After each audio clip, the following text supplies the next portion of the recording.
Merci Ariel pour l'invitation à présenter ce travail.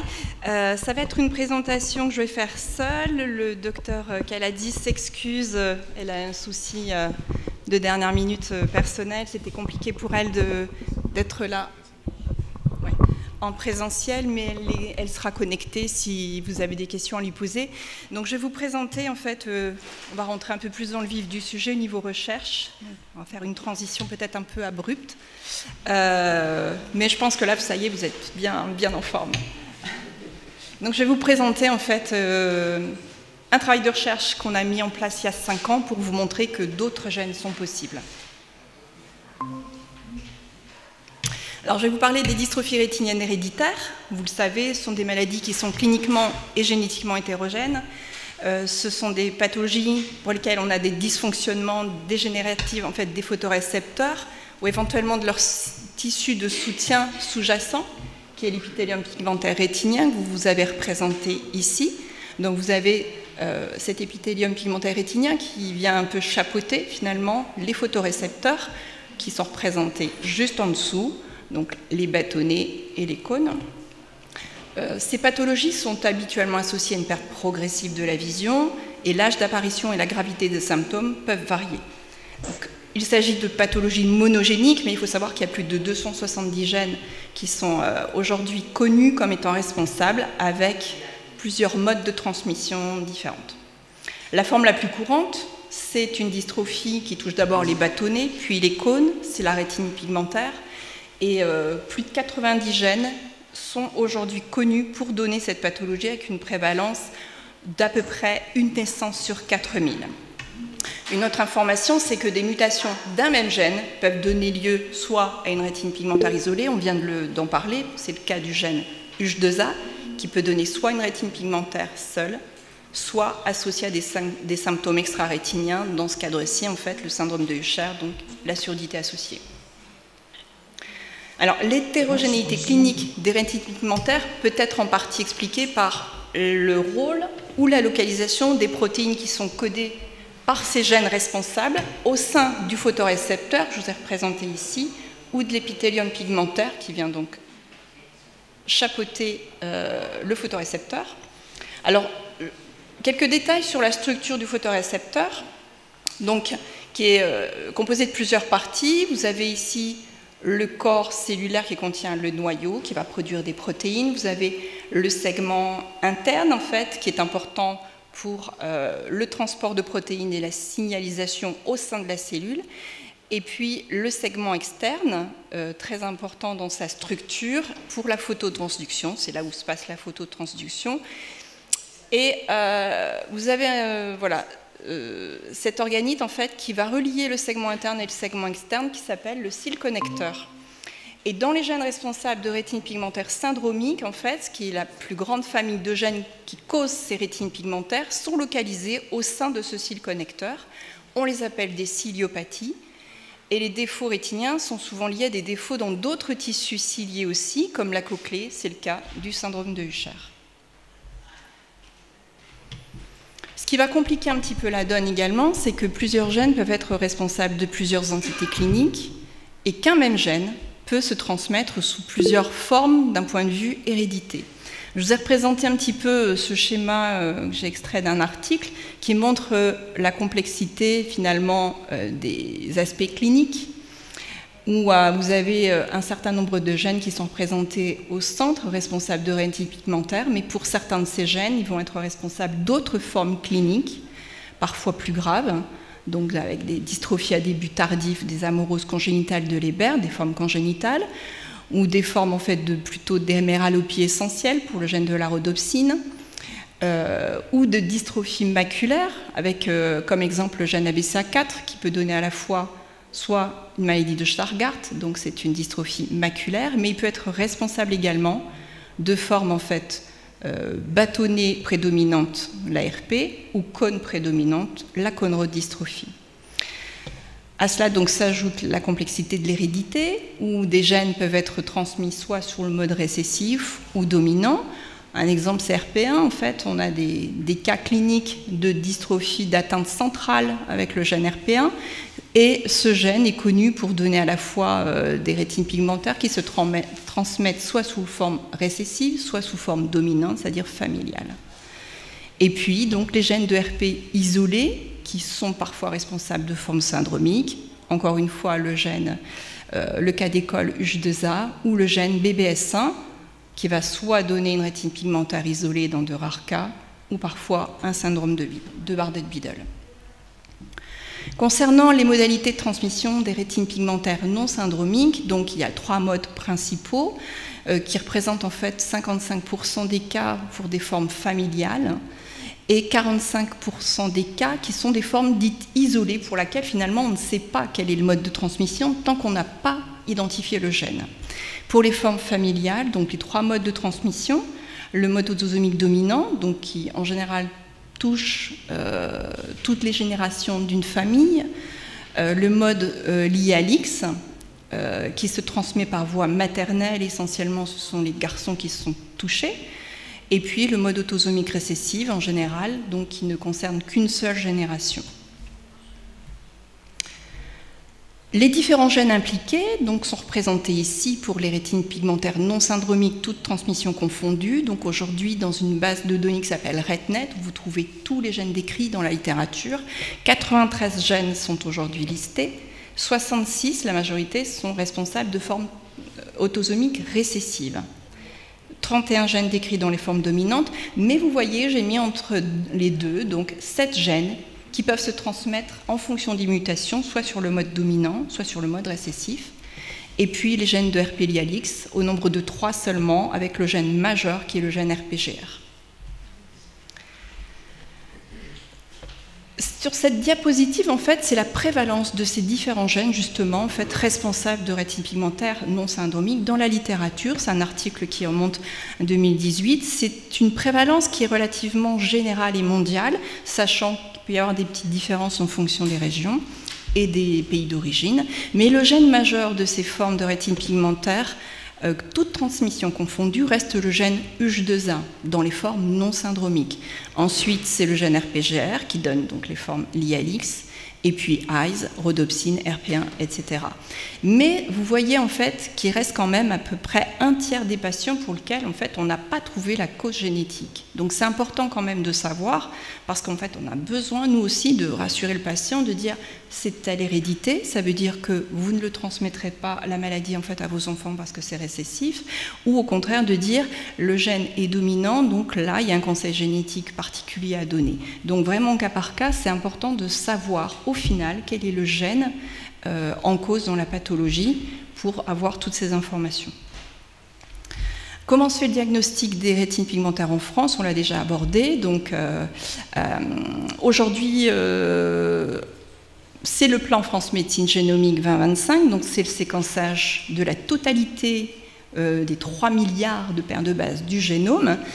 Mais il y a encore, alors voilà, les analyses commencent à revenir positives, mais jusqu'à il y a encore quelques années, on faisait, et pour certains cas particuliers, on fait toujours d'ailleurs une analyse de panel, c'est-à-dire qu'on va mettre un certain nombre de gènes, là, plus de 200 aujourd'hui pour les panels les plus évolués qu'on peut commander.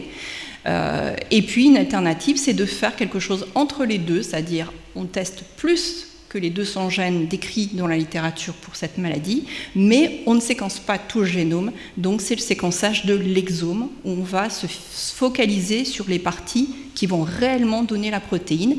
Mais comme vous le disait Anne-Françoise, l'avantage du génome, c'est qu'on va aller voir même les zones en fait, qui ne sont pas décrites comme étant des gènes, qui peuvent être des zones régulatrices et qui peuvent être importantes justement et donner des pathologies.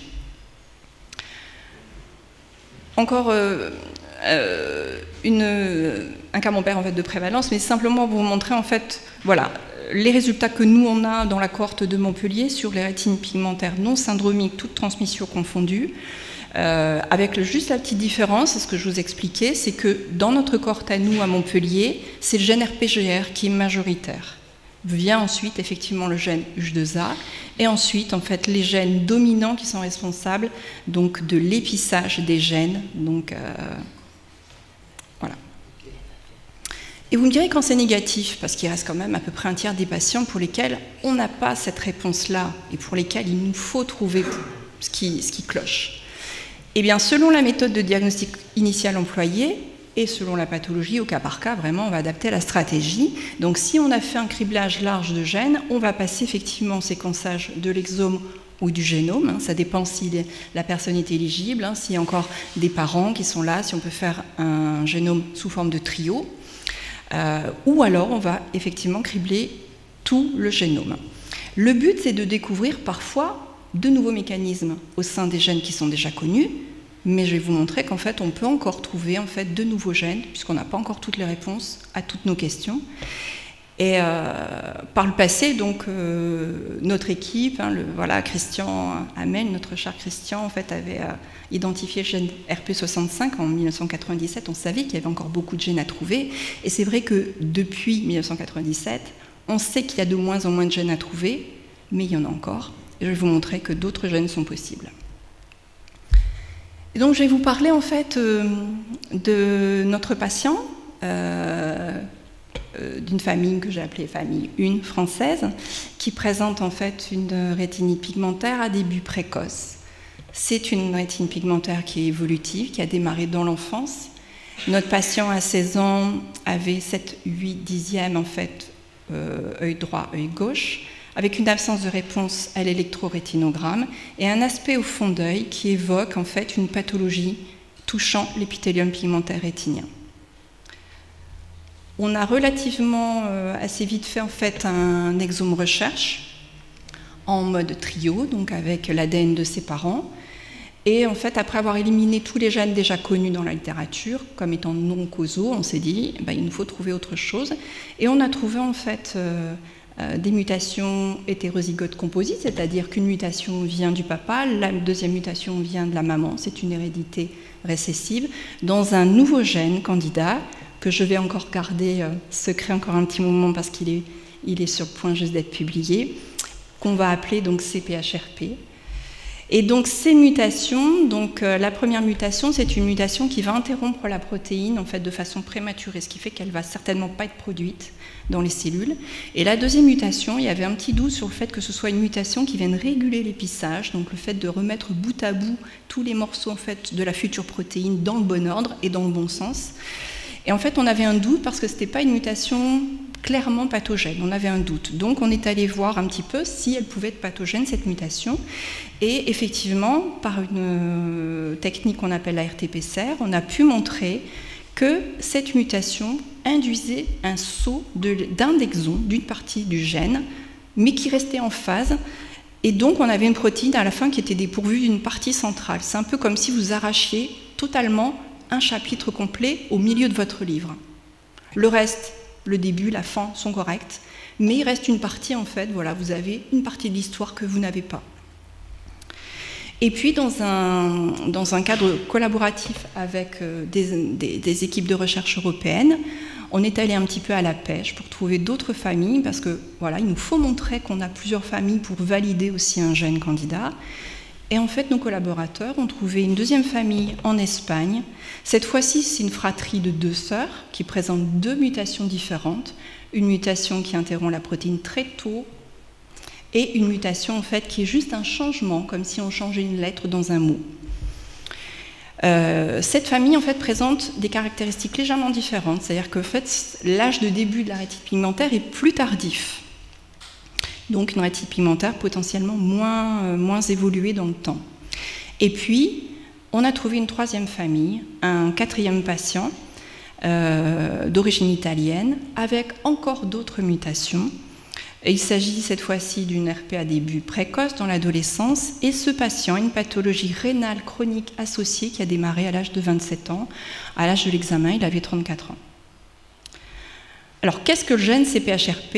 Je vais vous donner quand même quelques informations. C'est un gène qui a été décrit en fait pour la première fois en 2014 dans des ciliopathies. Les ciliopathies, c'est un ensemble de pathologies en fait, qui touchent les cils connecteurs et qui sont des maladies ici syndromiques. Mais dans la littérature, il n'y avait aucune atteinte rétinienne décrite. Donc nous, il fallait absolument qu'on puisse montrer que ce gène était responsable de rétine pigmentaire. Et dans la littérature, ce qui était décrit, c'était des mutations d'épissage sévères, homozygotes, qui induisait une absence totale de la protéine. Donc ce gène est un gène ciliaire, localisé au niveau du cil connecteur et qui a un lien avec une voie de signalisation cellulaire, évidemment, pour le bon fonctionnement de l'ensemble de la cellule. Alors, 2 modèles animaux existaient seulement, le modèle murin et le modèle poisson-zèbre, mais chez lesquels, en fait, la rétine n'a pas été explorée. Donc, on a contacté, en fait, une équipe qui travaille bien sur un modèle qui est le Xenop, en fait, qui est situé à l'Institut des neurosciences de Paris. C'est l'équipe du docteur Muriel Perron qui, en fait, a ce modèle, en fait, qui est le Xenop. C'est un modèle qui est aussi rapide d'étude, qui permet de faire plein de manipulations pour voir, le but, c'est si on éteint le gène, qu'est-ce que ça va donner? Parce que c'est un petit peu ça. En fait, les modèles animaux nous servent aussi à essayer de mimer la maladie et de voir finalement ce qu'on obtient, en fait, au final. Donc, on a d'abord étudié l'expression, parce que ce n'était pas du tout connu chez le Xenop, et on a vu qu'en fait, au cours du développement des têtards, donc on a vu une expression dans les vésicules optiques, le futur œil, otique, la future oreille, le cerveau et au niveau des reins. Et quand on fait des coupes, quand on analyse vraiment l'expression de ce gène, on a montré que le gène était exprimé dans l'épithélium pigmentaire rétinien, mais aussi dans les photorécepteurs, et que cette expression évoluait dans le temps. Il y avait une augmentation, puis une baisse. Donc à ce stade-là, on a pu supposer que le gène avait un rôle dans la rétinogenèse, donc la formation de la rétine. L'étape suivante, ça a été, comme je vous le disais, d'essayer de mimer un peu les mutations qu'on a trouvées chez nos patients, pour lesquelles on suppose qu'il y a quand même un peu de protéines. Donc, on a éteint l'expression chez le Xenop d'une grande partie de la protéine, mais en fait, on en a laissé quand même un petit peu. C'est un peu le principe donc, de ce qu'on appelle les morpholinos, qui vont venir un peu empêcher l'expression de la protéine. Donc on injecte ça à des stades précoces et puis on va laisser l'animal se développer et puis on va regarder un peu ce qui se passe.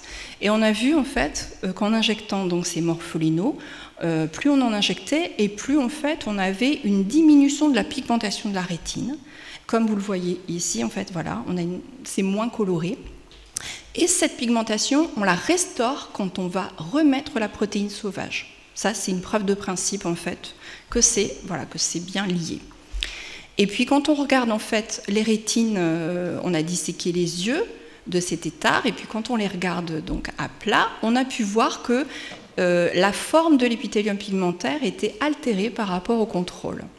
Donc on a une distribution hétérogène ici en fait de ces petites structures qui sont entre les cellules de l'épithélium. L'épithélium, il faut vous imaginer que c'est une sorte de couche, monocouche de cellules qui sont bien serrées, bien formées, toutes régulières et qui ont un rôle de barrière qui laisse passer quand même des choses, mais voilà, il faut que ce soit très organisé, c'est une structure très organisée. Et là, on avait une forme altérée après l'utilisation des morpholinos. On est allé voir un petit peu plus loin, puisqu'on a vu que les photorécepteurs étaient touchés aussi, et donc on avait un rôle potentiellement dans le développement du photorécepteur. Effectivement, après l'utilisation de morpholinos, on a une morphogénèse rétinienne qui est pas tout à fait normale, même si en fait les photorécepteurs sont présents, ils sont présents ici, ils ont une forme qui est tout à fait correcte. On a des marqueurs particuliers, à la fois des bâtonnets et des cônes, qui sont en fait localisés correctement, mais ils sont moins exprimés. Donc les photorécepteurs sont touchés également en fait, quand on empêche la protéine CPHRP de s'exprimer. Et puis au niveau du tube neural, en fait, chez les têtards, on a vu que le cil primaire, chez les morphants, ceux où on a empêché l'expression du gène, ce cil primaire en fait, était plus long. Voilà. Et donc ça, c'était quelque chose qui avait été vu aussi chez le modèle murin dans la littérature.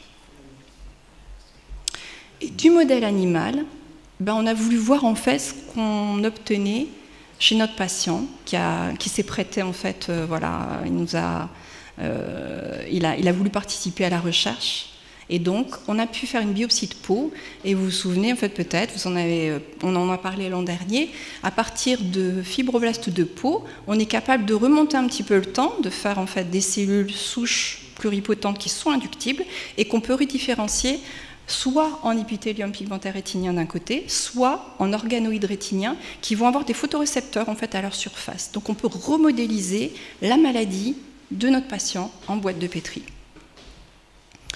On a d'abord en fait étudié les fibroblastes, c'est un modèle rapide en fait pour tester un gène ciliaire, puisque notre gène c'est un gène ciliaire. Et le fibroblaste, en fait, quand on le prive de sérum, donc de facteurs nutritifs pendant 24 heures, il va développer un cil qui est un cil primaire. Et en fait, ce cil est composé de différentes parties, l'axonème, la zone de transition, le corps basal, etc. C'est 3 parties du cil. Et chez notre patient, donc, qui présente les mutations CPHRP, on a observé que le cil était plus long dans ses fibroblastes, mais qu'il était correctement organisé. C'est-à-dire qu'il y avait la base à la base, la zone de transition où elle devait être, et l'axonème où il faut, mais le cil était plus long. Et on a observé ici, en microscopie électronique, effectivement, que ce cil primaire était plus long. Ensuite, on a fait la différenciation de ces fibroblastes en épithélium pigmentaire rétinien. Donc on a reconstitué. Et encore une fois, avec différents marquages, on a pu en fait remarquer que l'épithélium pigmentaire rétinien, pendant son développement, avait aussi un cil primaire qui est important pour son organisation correcte. C'est-à-dire que la base, elle doit être là, l'apex, la tête, voilà, doit être là, du côté de la lumière, et cette orientation, en fait, se fait aussi grâce à ce cil primaire. Et en colorant donc les différentes parties, on a pu remarquer également que ce cil primaire était plus long et aussi plus nombreux dans l'épithélium pigmentaire qu'on a reconstitué chez notre patient. Ensuite, on a pu, en fait, en continuant d'analyser et d'observer l'épithélium pigmentaire, on s'est rendu compte que, comme dans le modèle Xenop, les cellules de l'épithélium étaient altérées, déformées. On avait une désorganisation de ces jonctions qui permettent aux cellules de rester serrées les unes contre les autres.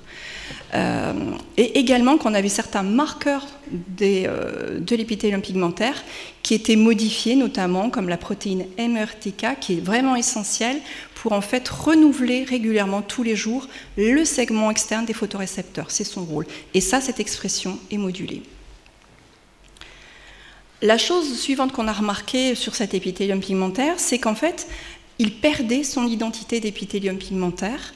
On a utilisé différents types de marqueurs et on s'est rendu compte qu'en fait, on avait des marqueurs qui correspondaient à ce qu'on appelle une transition épithélio-mésenchymateuse qui signe complètement en fait une perte d'identité. Vous le voyez ici, en fait, les cellules ne sont plus tout à fait organisées comme elles devraient l'être, mais on a ces structures un peu allongées que l'on va voir sur la diapositive suivante, où on a ces structures, des îlots en fait, qui se marquent avec un marqueur particulier de cette transition. Et en fait, ce qui est flagrant, c'est quand on regarde sur plusieurs champs, on voit effectivement qu'on a plein de zones dans cet épithélium qui subissent cette perte d'identité. Donc l'épithélium, voilà, ne devient plus épithélium, il se modifie un peu. Une des dernières fonctions de l'épithélium, c'est sa fonction de sécrétion qu'on a évaluée. C'est-à-dire qu'en fait, voilà, il y a la base, et puis il y a la tête vers la lumière, l'apex, où il y a donc les photorécepteurs qui vont entrer en contact. Et cet épithélium, en fait, est capable de sécrétion de facteurs particuliers, qui sont des facteurs angiogéniques, donc le P2F, le VEGF. Et dans les cellules de notre patient, on a remarqué que cette sécrétion était modifiée par rapport au contrôle et qu'on avait une augmentation de la sécrétion de ces deux facteurs-là au niveau apical, vers le photorécepteur. Et puis la dernière chose qu'on a faite, et que je vais vous montrer, c'est qu'on est allé jusqu'aux organoïdes rétiniens. Donc on a étudié les photorécepteurs chez notre patient, et on a remarqué que différents marqueurs propres aux photorécepteurs étaient modifiés par rapport au contrôle. Donc on a testé un certain nombre de marqueurs, des marqueurs de cône, des marqueurs de bâtonnets, des marqueurs de cellules gliales, etc. On a également marqué en fait des protéines particulières du cil. Par exemple, ici, sur ces clichés, le cil en fait n'est presque plus détectable. Le marquage rhodopsine, qui est propre en fait au bâtonnet, en fait est modifié. Son expression n'est plus tout à fait située au bon endroit. Et puis on a des gènes qui sont fortement diminués en termes d'expression, comme le gène ABCA4 ou les marqueurs des cônes. Ce qui nous laisse penser qu'en fait, on a un trafic dans le photorécepteur entre les segments internes et les segments externes qui semble perturbé dans les cônes et les bâtonnets. En conclusion, donc, ce gène CPHRP est un gène ciliaire qui avait été décrit précédemment dans des formes syndromiques plutôt sévères. Pour la première fois, on le décrit dans des rétines pigmentaires à la fois isolés, c'est le cas de notre famille en fait française, notre famille espagnole, mais également dans une famille où il y a une pathologie rénale également. Les mutations dans ce gène induisent un allongement du cil primaire dans les fibroblastes et sur l'épithélium pigmentaire, à la fois chez le patient et dans le modèle animal qu'on a étudié, le xénope. On avait en fait aussi, suite à ces mutations, des altérations de l'épithélium pigmentaire rétinien avec une modification de la forme des cellules, une altération des jonctions cellulaires, une perte d'identité de notre épithélium et des propriétés de sécrétion qui sont modifiées. Et puis aussi également une altération fonctionnelle donc des organoïdes rétiniens avec de nombreux marqueurs des bâtonnets et des cônes qui sont perturbés et qui vont induire une perturbation du cycle visuel. J'espère qu'avec tout ce que je vous ai présenté, vous aurez compris et vous serez d'accord avec moi que d'autres gènes sont encore possibles. Je vous remercie pour votre attention, votre soutien. Je remercie toutes mes équipes.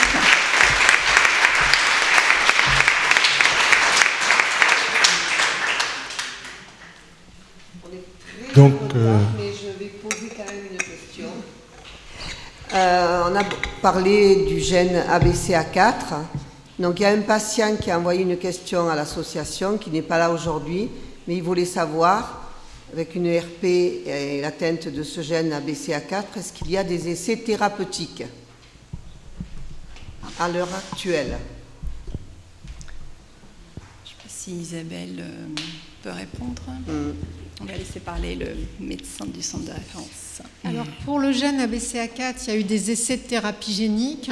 Ces essais ont été arrêtés. ABCA4 est un gène très long, donc il fallait un vecteur, un transporteur pour amener la copie dans les cellules visuelles, un transporteur qui était un antivirus. Ça a induit beaucoup d'inflammation. Il y a des procédures pour proposer des traitements qui vont bloquer l'accumulation des toxiques dans cette pathologie. Vous entendez bien ? Dans cette pathologie, c'est le cycle visuel qui va être dysfonctionnel et conduire à l'accumulation de produits toxiques. Donc il y a un essai qu'on discute aussi avec Isabelle Odo pour utiliser certaines molécules, certains médicaments qui sembleraient avoir un effet chez les patients Stargardt, qui est un inhibiteur de l'enzyme de conversion en utilisation choline. Il y a d'autres travaux sur d'autres molécules avec des essais cliniques.